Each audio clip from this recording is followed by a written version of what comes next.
Do you want to know two players who can finish as top 24 wide receivers, wide receiver twos, or maybe even wide receiver ones in this 2021 fantasy football season? Do you want to know who those players are? Well, let's get into it right now. Ladies, gentlemen, fellas, welcome back to the channel. That's right, I got two players for you that are breakout wide receivers, and they just have the indicators, right? The noise is there. Will we get anything from it, right? So this is what we're doing. We're trying to use a bunch of predictive analytics, and we're trying to use context and watching film to predict which players will break out. And those players that are most likely to break out are players moving from their first to second year in the NFL over the past decade of the NFL. We're not using data from 50 years ago because that shit's outdated compared to the past 25 and really the past 10 and even 5 years. So first year to second year leaps. Well, we can't say Justin Jefferson. I mean, that man's already broke out, right?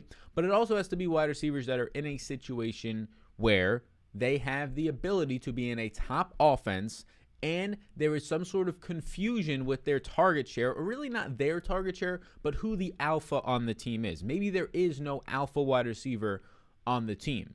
And with these two wide receivers, I'm going to make the case that they are either the alpha or the 1A, 1B, and they are that first to second year player, and they do have the high draft capital, which is also another thing. All of these things go into trying to predict a breakout for the NFL wide receivers these days. And I've got you covered. Look, I got you covered. I got you covered without any unbiased takes is what we're trying to avoid here so that we can give you subjective information to actually win your fantasy football 2021 leagues, dominate your drafts, do what you got to do. So let's start off with the first wide receiver that we're going to be taking a crack at. Picked as the second overall wide receiver in the second round last year, right after T. Higgins went with the first pick in the second round to the Cincinnati Bengals. And that man's name is Michael Pittman. Now, with Michael Pittman, there's the glaring and obvious, but Carson Wentz. And depending on when you're watching this, Carson Wentz might have been ruled out for the season, but the news is trending that Carson Wentz will be missing 3 to 6 games at the beginning of the NFL season. Again, that might change, and he'll probably not have his mobility for the full season. So this is a much worse version of Carson Wentz than we were expecting a month ago out of Michael Pittman. So you might be saying, how is Michael Pittman going to break out? But bear with me here. The reason Michael Pittman is so great, and we'll talk about more reasons, but the main reason is he's a value. He's not being drafted where CeeDee Lamb and T. Higgins and Brandon Ayuk and these guys who are going at the top, Justin Jefferson, rookies last year, who are now second-year players, guys who already broke out last year. He's not being drafted in the first 2 to 3 to 4 rounds of drafts. You often get him very late, sometimes in double-digit rounds, and now he's just only going to drop more. So there's nothing wrong with him himself, the talent, in terms of getting open. Right? There's nothing wrong with that. It's the quarterback now. It's the fact that second-year player Jacob Easton is taking over for this team, and he's a big question mark. But so was Carson Wentz. There is no built-in chemistry with Carson Wentz and these receivers. Maybe for the past month to month and a half, they were practicing together. Sure, that does mean something, but no track record of any sort of chemistry. And Carson Wentz, for many people, including myself, was a bottom 5 ranked fantasy quarterback this year out of all the starters. He was my quarterback 27. Often taken off the board as quarterback 26, 27, or 28. So yes, Jacob Easton might slot in now as one of the worst, if not the worst, quarterbacks to project in fantasy football, but it's not a massive jump from if Carson Wentz was the Carson Wentz from 2 years ago, and now he's a quarterback 10 or quarterback 12, dropping to this bad of a play. We already assumed not the greatest quarterback play. Now we've seen Carson Wentz do it when we haven't seen Jacob Easton. That is for sure the difference. But that's why Carson Wentz wasn't ranked as the worst quarterback. We're not just taking into account his last year, but we are heavily weighting it as the most recent data that we have. So you might not get Carson Wentz fully healthy. You might not get him for all 17 games. But if you get Carson Wentz for 14 games, and now, or even 12, and now that drops Michael Pittman and Paris Campbell and all these pass catchers down another round or 2 or 3 rounds, I think it's a mistake. They're fully healthy. And Jacob Easton, as much as everybody's going to automatically project the worst for him, and he did not look good in his first couple of practices, to be expected, if he is just okay in a system where this is set up very similar, run heavy, a couple of tight ends used if you can, to Cleveland, to Minnesota, and who are those quarterbacks? They're system quarterbacks in Kirk Cousins and Baker Mayfield. And people think that that is a slur, system quarterback, something that's a negative. No. The system is set up properly for those types of quarterbacks. Just be the quarterback that doesn't turn the ball over, and you will be highly efficient. Kirk Cousins last year, 8.2 yards per attempt. Not because he was elite, because the scheme is set up that way. Play action passing. Another one would be Tennessee with the Tennessee Titans, right? That could be Carson Wentz this year when healthy. He doesn't need his mobility as much, just like those quarterbacks don't. And it could be Jacob Easton for 2 to 4 to 6 games. So Michael Pittman, biggest concern in the pause when I said his name, you might have said, oh, but Carson Wentz is hurt. but let's just baseline it. It's not as bad as it seems. As a rookie, with T.Y. Hilton there for part of the season when he was healthy, and Paris Campbell getting hurt after week 2 of the season, right? Tearing up his knee and having to miss the season, you ended up seeing Michael Pittman as a rookie now, second-round pick, 40 catches, 503 yards, and a touchdown. On 60 targets, he sported a 14% target share and a 15% red zone target share. But here's the big thing.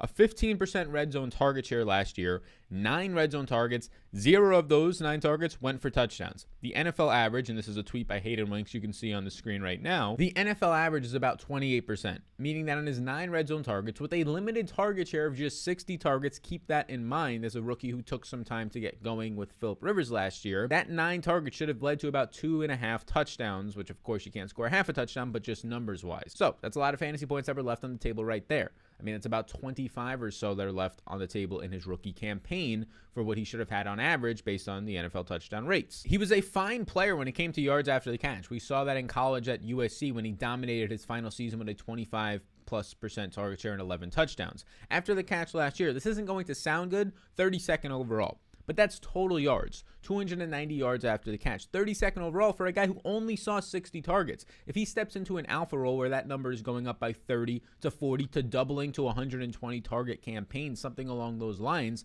as the X receiver and profiles as the X receiver in this Indianapolis Colts offense, that's going to be very exciting. That's going to lead to top 5 to top 10 yards after the catch numbers. Now, per Matt Harmon's reception perception, the way that he ends up charting these guys out and watching a bunch of film on wide receivers, he sees T.Y. Hilton these days with no juice and as a vertical threat at best only. Paris Campbell coming off of a torn up knee, the former second-round pick in 2019. He's going to be in the slot, but he's not that versatile, whereas Pittman can move into the slot or also dominate on the outside. He sees Pittman right now with the ability to have that breakout, and last year he ranked Pittman amongst all rookies as a number 1 wide receiver on slant routes, which just shows the ability that he was doing something out there that was not as rewarded in the offense that they had under Phillip Rivers. So what are the pros and cons with Mr. Michael Pittman? Well, the pros are that he's an X receiver right now, and if we're talking about breakout potential, the ability to play the X, the number 1 outside receiver, the guy that you're looking at first in a lot of different reads downfield, but also to move the chains, the ability to play that is an indicator of a breakout, as well as not having competition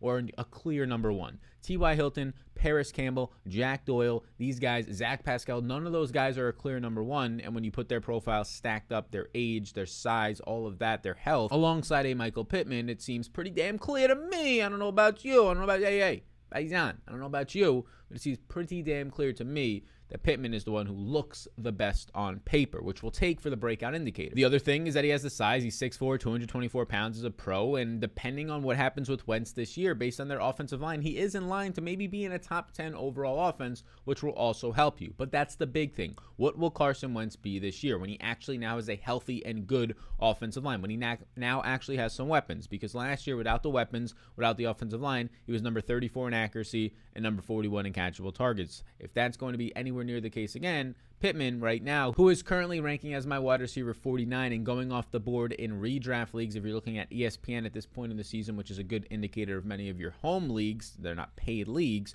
well, that's where he's going as wide receiver 55. So I'm ahead of that redraft purposes, ADP, average draft position. He's not going to beat that if Wentz is going to be absolute hot fire, dog shit, garbage again. We touched on some of his target competition. We don't have to go much deeper. T.Y. Hilton, Zach Pascal, Paris Campbell, who's been hurt the last 2 seasons, only playing 9 games in his first 2 seasons in the NFL out of 32 games. Nyheim Hines, who was number 3 in targets at the running back position last year. Part of that had to do with Marlon Mack's early injury, and Jonathan Taylor starting to become the running back that he was towards the end of the year. So that's the target competition. And again, none of it is dominating. None of it is scaring you away. When Zach Pascal might be your biggest threat at target competition or a running back in Nyheim Hines, you know there's a clear breakout chance for a Michael Pittman, or at least there appears to be. Now, the comparisons for Pittman, who's going as wide receiver 55 on ESPN right now, again, my wide receiver 49, and only going to move up for me as more news comes during the preseason. He's ranked behind some unproven wide receivers like Jalen Reagor, who I'm not totally out on, but I don't think has the clear-cut ability to be number 1 with Dallas Goedert and also Devonta Smith there. Henry Ruggs, the exact same situation with John Brown and Brian Edwards there coming off of his rookie campaign. You have McCole Hardman, who's the clear number 3 option behind Travis Kelce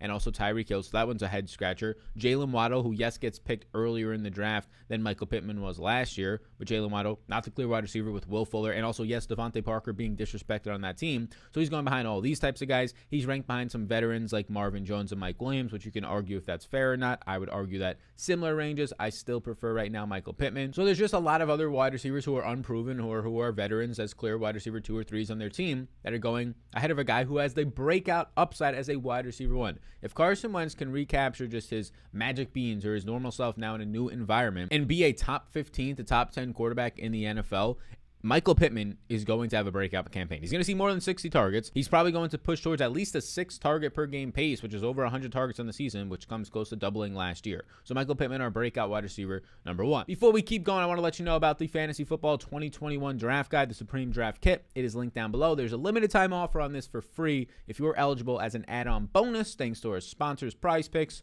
If not, there's other ways to get it. You can check it out down below. Rankings, tiers, top 200s, player profiles, a bunch of stuff in there to help you dominate, and you will dominate your draft. Check it out down below. Now, our second player is also a second-year player. He was a first-round pick overall last year, and he ended up going to the Denver Broncos. That man's name is Jerry Judy. He's 22 years old. He's 6'1", 193 pounds, and boy, oh boy, that man can run fast.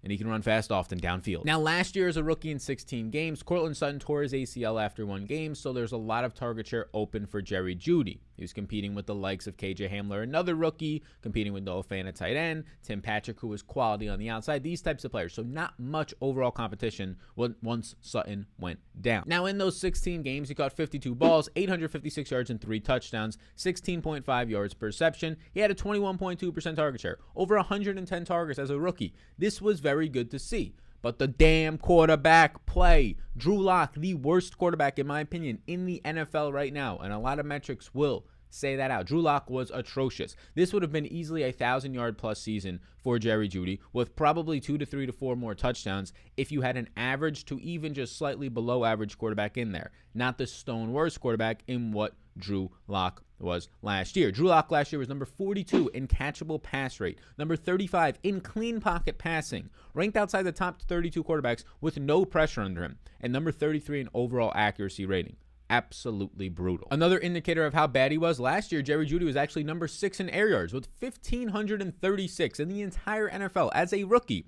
And somehow, he was number 31 in completed air yards. So he's number 6 in his opportunities with air yards, only ended up completing about a third of those was Drew Lock, meaning lots of overthrows, underthrows, and just not throws on target. His catchable target rate ranked 105th overall. Let me say that 105th outside the top 100 wide receivers for a good wide receiver, a speedy wide receiver, a number 1 overall pick out of Alabama who runs amazing routes in Jerry Judy during college and last year, outside the top 100 in catchable target rate. You have to get this guy more accurate passes. And oh, baby, they are. Oh, baby, they are. Because they brought in the number 1 accuracy quarterback last year in terms of accuracy rating in Teddy Bridgewater. The number 13 deep passing of 20-plus yard player in Teddy Bridgewater. And that's going to help because Jerry Judy ranked 7th in deep targets last year with 25. Jerry Judy from weeks 8 to week 11 last year led the NFL with 157 per game air yards. But during those weeks, he's finished as wide receiver 39, wide receiver 8, which is good, wide receiver 33, and wide receiver 58. So only one good finish, even though he's getting all this upside. Well, that's due to the poor quarterback play. Now, if anybody points to the drops for Jerry Judy as a rookie last year, having 8 drops, the 7th most ever as a receiver, being a bad thing, they just have no idea that drops are not a sticky stat. 1 year a player can drop 13 balls, the next year drop 1 or 2. It's not a sticky stat. If anything, him having a high drop rate his rookie season actually probably leans more so to him having a low drop rate this year, which only goes into his favor. So the con is actually a pro. You like that spin zone, there you go. Now, the target competition is clearly going to be impacted with Cortland Sutton returning. And Sutton in 2019, he played some with Drew Lock down the stretch. That season had a 26.1% target share. Now, Sutton last year had 3 catches, 66 yards in week 1 before tearing the ACL in week 2. We're basically banking on Sutton not taking a 25+% target share this year because Judy without Sutton had a 21% target share last year. If Sutton goes out there and has a 25+% target share and pushes Judy down to a 14 to 15% target share, we're not going to get this type of top 30 wide receiver. I have him as my wide receiver 27 right now. He's going off the board in Underdog Fantasy as wide receiver 32, and he's going off the board in ESPN as wide receiver 37. Just an absolute mistake. If you're drafting on ESPN or NFL or Sleeper, there's value right now on Mr. Jerry Judy. But if Sutton does pop off for a 25+% target share, just probably not enough meat left on the bone, if you will, unless nobody else gets work in this passing game, which is a possibility. But with Noah Fant there, with KJ Hamler there, I think there's going to be some other guys getting some work. Outside of those guys I just mentioned, though, you'll see some Melvin Gordon if he makes the team, some Tim Patrick, who they continue to have as a depth wide receiver, maybe even playing the other outside when Judy is in the slot. They drafted a 6th-rounder in Seth Williams as well. Now, right now, who you're seeing going before on ESPN and or Underdog, depending on the platform, who you are currently seeing going before Jerry Judy is a little bit of a head scratcher. I mean, there's Laviska Shenault, who I'm not that high on, who can easily be the number 3 receiver on his team when Judy has the upside to be the number 1 receiver. There's Brandon Cooks, who I actually like Brandon Cooks, but now with the uncertainty at quarterback, but not ahead of Jerry Judy's number 27 overall rank when Cooks is in the mid-30s. There's Will Fuller, who's automatically guaranteed to miss week 1 of the season, who's competing with Devontae Parker, who I think is ahead of him on the pecking order, and who is also, coming off of using performance enhancers. We'll see how that works for his health overall and or his performance, and also a top 6 overall pick with Jaylen Waddle there. So a lot of confusion there in terms of his role. Jerry Judy is the clear at least number 2, and I consider him the 1A, 1B on this team. Now, if you look at Teddy Bridgewater last year, what was his deep target? Who was his deep target? Well, it was DJ Moore, and DJ Moore ranked 8th in completed air yards last year. He had 247 more completed air yards than Jerry Judy, and that's because Teddy Bridgewater was a lot more accurate. Again, the number 1 accuracy passer, and he ended up throwing the 17th most deep targets of 20+ yards, completing the 13th most of them, so he was an accurate passer overall. This is good news for everybody on the team, especially going downfield with speed and being a good route runner to get open in Jerry Judy. So Jerry Judy is the breakout wide receiver numero 2 that I like. So Pittman, Judy, 2 rookies from last year, a 1st-rounder, a 2nd-rounder that I think coming into this year, because of the uncertainty in their passing game, because of upgrades potentially at quarterback, maybe for both teams depending on Carson Wentz, this looks like a situation where these guys are going underdrafted, but if everything hits, and really not even everything, just some things hit, the upside, the breakout is there for the taking. What are you waiting for? Go get these fellas. Thank you for tuning into the video today on the Breakout Wide Receivers. The 2021 NFL Draft Guide is linked down below right now. Limited time only. For free, limited time only if you are eligible, thanks to our sponsors as an add-on bonus. Check it out down below, and also check out the rest of the videos in the Fantasy Football 2021 Draft Guide. Thank you so much for tuning in. I'll catch y'all in the next one.